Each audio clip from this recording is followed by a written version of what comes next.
నమస్తే కిరణ్ టీవీకి స్వాగతం. నేను దిలీప్. ఈరోజు మన స్టూడియోలో మనతో ఉన్నారు ప్రముఖ తాంత్రిక జ్యోతిష్యులు డాక్టర్ భార్గవ దేవన్ గారు. ఈ మధ్యకాలంలో చూసుకుంటున్నాం చాలా చోట్ల మార్కెట్లో ముఖ్యంగా డూప్లికేట్ వస్తువులు ఏ ప్రోడక్ట్ అయినా మనకు వచ్చేస్తున్నాయి. చాలామంది అది ఒరిజినలే వాడాలి, డూప్లికేట్ వాడకూడదని అంటారు. అది నిజమేనా? అసలు ఎందుకు వాడకూడదు అంటారు, ఏంటంటారు? డూప్లికేట్ వస్తువులు వాడడం వలన నిజం చెప్పాలంటే ఒక రకమైన నెగిటివ్ ఎనర్జీ వస్తుంది. ఎందుకంటే ఒక ఒక కంపెనీ పెద్ద బ్రాండ్ అనేది ఉన్నప్పుడు దాంట్లో భయంకరమైన శుక్ర ఎనర్జీ, రవిగ్రహం ఎనర్జీ ఉంటుంది దాంట్లో ఆ బ్రాండ్కి. కోర్స్ మీరు అనుకోవచ్చు మాది ఒక బ్రాండే కదా అని. ఇప్పుడు చూడండి, ఏదో పూమా అని ఉంటుంది. పూమా దానికి ఒరిజినల్గా ప్యూమా అంటారు కదా. ప్యూమా అంటే వీడు దానికి పీమా అని పెట్టి ఇంకొకటి రిలీజ్ చేస్తాడు. పామానో పీమానో పెట్టుకొని రిలీజ్ చేస్తారు, మైకుని చేస్తారు. అంత రేటు నీవి పలకవి ఇవి. అవును, డూప్లికేట్. ఇప్పుడు ఇది కొనేవాళ్ళు ఎట్లాంటి వాళ్ళు, అంత కొంచెము ఆ రేటుకి తగ్గట్టు గోడించి కొనేవాళ్ళే ఉంటారు. అవును. సో ఎప్పుడైతే ఇలాంటివి నువ్వు కొంటావో ఆల్రెడీ దాని బ్రాండ్ కాపీ చేసే నెగిటివ్ ఎనర్జీ దీనికి ఉంటుంది. నువ్వు దాన్ని కొన్నప్పుడు ఆ నెగిటివ్ ఎనర్జీ నీకు తగులుకుంటుంది. అందుకనే లోయర్ బ్రాండ్స్ ఉండేటివి కానీ మరి అడగచ్చు, అంటే ఎంత డబ్బులు పెట్టి భయంకర ఇట్లాంటి బ్రాండ్సే కొంటారా అడగచ్చు. కానీ కొనడం కూడా మంచివి కొనాలి. మంచి అద్భుతమైన అందంగా ఉన్న వాటిలో బ్రాండెడ్ దాంట్లలో శుక్రుడు అనేవాడు ఉంటాడు. ఇప్పుడు మీరు చూడండి, టాప్ రిచ్ పర్సన్స్ అంతా రిచ్వే వాడతారు, చాలా రిచ్ వాడతారు, తక్కువ రేటు వాడరు. అది యాదృచ్ఛికంగా జరిగినప్పటికీ వాళ్ళు టాప్ బ్రాండ్సే వాడతారు. అంటే మీరు ఇప్పుడు ఏదో ఉన్నారు కానీ మీరు వర్సాచేవి అన్నామని నేను అనట్లేదు. మీ స్థాయికి తగ్గట్టు ఉన్నతంగా జీవించండి. ఉన్నతమైన వస్తువులు తీసుకోవడం ద్వారా మీరు ఆ ఎనర్జీని మెయింటైన్ చేసిన వాళ్ళు అవుతారు. ఇప్పుడు ఎట్లంటే కొంతమంది అన్నీ ఉంటాయి, రకరకాల భోగ భాగ్యాలు ఉంటాయి, రేషన్ బియ్యం తీసుకుంటూ ఉంటారు. అవునా కదా? అన్నీ ఉంటాయి, కార్లు ఉంటాయి, అవి ఉంటాయి, రేషన్ బియ్యం తీసుకుంటూ ఉంటారు. రేషన్ బియ్యం ఎవరి కోసం కేటాయించబడింది? పేదల కోసం కేటాయించబడింది. మరి ఈ పేదల కోసం కేటాయించబడి రేషన్ బియ్యాన్ని నువ్వు తీసుకుంటే అది ఎట్లా అవుతుంది? ఇది అధర్మమే కదా. అలాగే ఉంటుంది ఈ కేసుల్లో కూడా. వాడేదో ప్యూమా అని పెట్టుకుంటే నువ్వు దాన్ని పీమా అని పెట్టుకుంటే ఇది అధర్మమే కదా. అంటే నీకు చేతనైతే ఆ బ్రాండ్తో పోటీపడే కొత్త బ్రాండ్ పెట్టు. ఇప్పుడు మెర్సిడెస్ బిఎంవి లాగా ఇంకొకటి పెట్టుకోవాలా నువ్వు? దాన్ని కాపీ కొట్టి ఇట్లా చేయడం ద్వారా అది అధర్మమే కదా.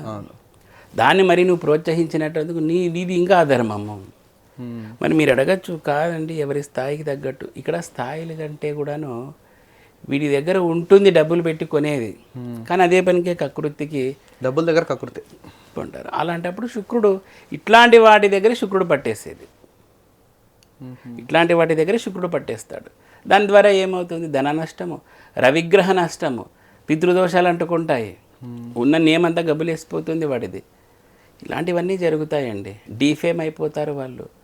అందుకేనండి ఇట్లాంటి ఇప్పుడు మళ్ళీ కొంతమంది చూడండి, యూజ్డ్ టీషర్ట్స్ వాళ్ళకైతే రంగులు మళ్ళీ అమ్ముతూ ఉంటారు. ఇది ఎంతటి వరెస్ట్ అంటే ఇలాంటి వాడడం ద్వారా ఎవరి ఎనర్జీలు అని నువ్వు తెచ్చుకొని తగిలించుకున్నట్టు అవుతుంది. అంటే ఎవరో వాడిన చొక్కా వాడకూడదు, అస్సలు వాడకూడదండి. ఇంకా కొంతమంది జాతకులు అయితే వస్త్రదానం కూడా చేయకూడదని ఉంటుంది. కొన్ని రాశుల వాళ్ళు, ముఖ్యంగా మీనరాశి కానీ ధనురాశి కానీ, వీళ్ళు వస్త్రదానం కూడా చేయకూడదని ఉంటుంది. ఏంటి చేస్తే ఏమవుతుందంటారు? చేయకూడదండి. అంటే దోషమా ప్రమాదమా? దోషం, అది చేయకూడదు. ఈ రాశుల వల్ల చేయకూడదు. ఇలా మనం రకరకాలుగా చెప్పుకోవచ్చు. కాబట్టి ఏదో తక్కువకి వస్తుంది అని చెప్పేసి ఒక వాచ్ ఉంటుంది రోలెక్స్, వీడు రీలెక్స్ అనేది వాడతాడు. ఎంతటి దోషం అది.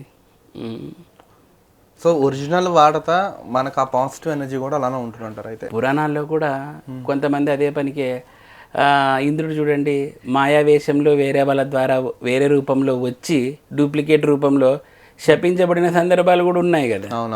అవునా? మరి అట్లాంటి ఇప్పుడు అహల్య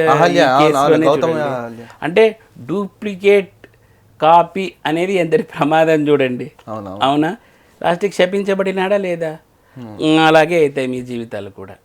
ఒరిజినలే, డూప్లికేటే. అంటే కొనే ముందర 1-2 సార్లు ఆలోచించుకుని మంచి అయినా ఆలోచిస్తారండి. వీళ్ళకు తెలుసు, అంత ఇదేం కాదు. ప్యూమాకి పీమాకి తేడా తెలుసు వీళ్ళకు. కానీ అదే పనికే అదే పనిగా చేస్తుంటారు. ఇంకా ఇది ఏదో ఒకటి అది ఇది అనుకుంటే కొనేస్తారు. 2 రోజులే కదా, 3 రోజులే కదా అనుకుంటా చేస్తారు. వాళ్ళ నిజంగా మీ శక్తి స్థాయి అంతే అయితే భగవంతుడు కూడా ఏమనడు. మీరు పై స్థాయి కొనగలిగి కూడా ఇప్పుడు చూడండి, సూపర్ మార్కెట్కి పోతారు, భయంకరంగా వేలు బిల్లు చేస్తారు, 25 రూపాయల బ్యాగ్ దగ్గర మిగిలిచ్చేకి అన్నిట్లో పట్టుకొని వస్తారు. 20 రూపాయల దాకా కుర్తాడతారు. మరి ఇది అంతా దోషమే కదా.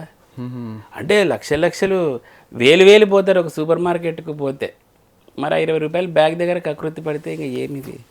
డీజిల్ ఎంత ఉంటుంది మీ కార్కి ఆ ఏరియా నుంచి ఏరియాకి వచ్చేకి? 20 రూపాయల బ్యాగ్ కొనలేరా? మరి దానికి వాళ్ళు కొనమంటే రకరకాలుగా చెప్తారు, మేము ఎందుకు ఇవ్వాలి, వాళ్ళు ఉచితంగా ఇవ్వాలి. ఇవన్నీ కాదమ్మా, ఇట్లా పట్టుకొని నువ్వు ఎట్లా ఇది చేస్తావు. అవును. కాబట్టి ఇవన్నీ ప్రతిదీ గమనిస్తూ ఉంటుంది ప్రకృతి. సో జాగ్రత్తగా ఉండాలి. అంతే కదా, మంచిగా వెళ్తా మంచి అద్భుతాలు అయితే ఉంటాయి. అంతే కదండి. నువ్వు ధర్మంగా ఉన్నా, అందుకే ధర్మో రక్షిత రక్షిత అన్నారు. ఓకే సార్, ధన్యవాదాలండి. నమస్కారం. చూసారు కదా, మరో టాపిక్తో కలుద్దాం.